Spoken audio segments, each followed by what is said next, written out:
നമസ്കാരം. അതിവേഗം വളരുകയാണ് ഡിജിറ്റൽ പേയ്മെന്റ് സംവിധാനങ്ങൾ. റിയൽ ടൈം പേയ്മെന്റ് എന്ന ആശയം ഇന്ത്യയിൽ ഇത്രയും സ്വാധീനം ഉണ്ടാക്കിയത് UPI നിലവിൽ വന്നതോടെയാണ്. കറൻസി ഒഴിവാക്കി പിയർ ടു പിയർ പേയ്മെന്റ് വഴി ട്രാൻസാക്ഷനുകൾ സാധ്യമാക്കുന്നതാണ് UPI ബാങ്ക് അക്കൗണ്ട്. UPIയുമായി ബന്ധിപ്പിച്ചാണ് നമ്മളിൽ ഭൂരിഭാഗം പേരും ഉപയോഗിക്കുന്നത്. എന്നാൽ ഇതിന്റെ ലേറ്റസ്റ്റ് വേർഷൻ UPIയും കാർഡ് പേയ്മെന്റുകളും ഒരുമിപ്പിക്കുന്ന സംവിധാനമാണ്. ഓൺലൈൻ ഷോപ്പിംഗ് മുതൽ കടയിൽ നിന്ന് ചായ കുടിക്കാൻ വരെ ഇക്കാലത്ത് ഭൂരിഭാഗം പേരും UPI പേയ്മെന്റ് സംവിധാനമാണ് ഉപയോഗിക്കുന്നത്.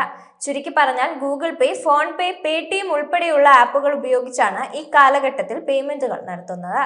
അതിവേഗത്തിൽ പണമിടപാട് നടത്താൻ കഴിയുമെന്നതാണ് ഇതിന്റെ പ്രത്യേകത.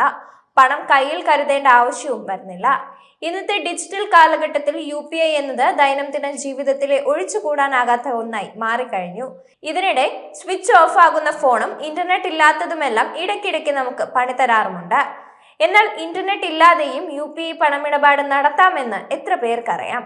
ഇന്റർനെറ്റ് ഇല്ലാതെയും UPI പണമിടപാട് സാധ്യമാക്കുന്ന സംവിധാനമാണ് national payment corporation of India അംഗീകാരം നൽകിയിട്ടുള്ളത്. ഒഫീഷ്യൽ USSD, അതായത് unstructured supplementary service data dial ചെയ്യുന്നതിലൂടെ ബാങ്കിംഗ് സേവനങ്ങൾ ഉപയോഗിക്കാൻ സാധിക്കും. ഫണ്ട് ട്രാൻസ്ഫർ ചെയ്യുക, ബാലൻസ് ചെക്ക് ചെയ്യുക, UPI പിന്ന് സെറ്റ് ചെയ്യാനും മാറ്റം വരുത്താനും ഉൾപ്പെടെ ഈ സംവിധാനത്തിലൂടെ സാധിക്കും. സാങ്കേതിക വിദ്യയുടെ വളർച്ച ആളുകളുടെ ദൈനംദിന ജീവിതം എളുപ്പമാക്കി എന്നത് സത്യം തന്നെയാണ്. എന്നാൽ മേഖലയിലെ തട്ടിപ്പുകാർ അനുദിനം അപ്ഡേറ്റ് ആയിക്കൊണ്ടിരിക്കുകയാണ്. കഴിഞ്ഞ കുറച്ചു നാളുകളായി ഡിജിറ്റൽ അറസ്റ്റുകളുടെ വാർത്തകളാണ് ഉയർന്നു കേൾക്കുന്നത്. ദൗർഭാഗ്യകരമായ കാര്യം എന്തെന്നാൽ മികച്ച വിദ്യാഭ്യാസമുള്ളവർ പോലും ഇത്തരം തട്ടിപ്പുകൾക്ക് ഇരയാകുന്നു എന്നതാണ്. പേയ്മെന്റുകൾ സൗകര്യപ്രദവും വേഗത്തിലാക്കാനുമാണ് രാജ്യത്ത് യൂണിഫൈഡ് പേയ്മെന്റ് ഇന്റർഫേസ് നടപ്പിലാക്കിയത്. ഇന്ത്യയുടെ ഈ സാങ്കേതിക വിദ്യയ്ക്കായി ലോകരാജ്യങ്ങൾ പോലും ഇന്ന് ക്യൂ നിൽക്കുകയാണ്. UPI ഉപയോഗിച്ച് നമുക്ക് ഓൺലൈൻ ഷോപ്പിംഗ് മുതൽ വിവിധ പേയ്മെന്റുകളും റീചാർജുകളും വരെ ഇന്ന് ഒറ്റ ക്ലിക്കിൽ പൂർത്തിയാക്കാം. USSD കോഡ് ഉപയോഗിച്ച് പണമിടപാട് നടത്തുന്നത് എങ്ങനെയാണെന്ന് നോക്കാം. ആദ്യം ബാങ്ക് അക്കൗണ്ടുമായി ബന്ധിപ്പിച്ചിരിക്കുന്ന ഫോണിൽ നിന്ന് *99# എന്ന് ഡയൽ ചെയ്യണം. വരുന്ന നിർദ്ദേശാനുസരണം ഏത് ഭാഷയാണ് വേണ്ടതെന്ന് തിരഞ്ഞെടുക്കാം.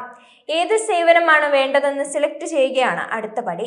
അതായത് പണം അയക്കാനാണോ, ബാലൻസ് ചെക്ക് ചെയ്യേണ്ടതാണോ ആവശ്യം, ട്രാൻസാക്ഷൻ വിവരങ്ങൾ ചെക്ക് ചെയ്യാനാണോ തുടങ്ങി ഏത് സേവനമാണ് ആവശ്യമെന്നത് വ്യക്തമാക്കണം. നിർദ്ദേശാനുസരണം ഒന്ന് സെലക്ട് ചെയ്ത് പണം അയക്കാൻ സാധിക്കും. ആർക്കാണ്, എങ്ങനെയാണ് പണം അയക്കേണ്ടതെന്നും സെലക്ട് ചെയ്ത് നൽകണം. മൊബൈൽ നമ്പർ ഉപയോഗിച്ചാണ് പണം അയക്കുന്നതെങ്കിൽ പണം അയക്കേണ്ടയാളുടെ നമ്പർ സെലക്ട് ചെയ്ത് എത്ര രൂപയാണ് അയക്കേണ്ടതെന്നും വ്യക്തമാക്കിയ ശേഷം സെൻഡ് പ്രസ് ചെയ്ത് പണം അയക്കാവുന്നതാണ്. ഇടപാട് സംബന്ധിച്ചുള്ള റിമാർക്ക് ആവശ്യമെങ്കിൽ രേഖപ്പെടുത്താവുന്നതാണ്. UPI പിന്ന് നൽകി ട്രാൻസാക്ഷൻ അവസാനിപ്പിക്കാം.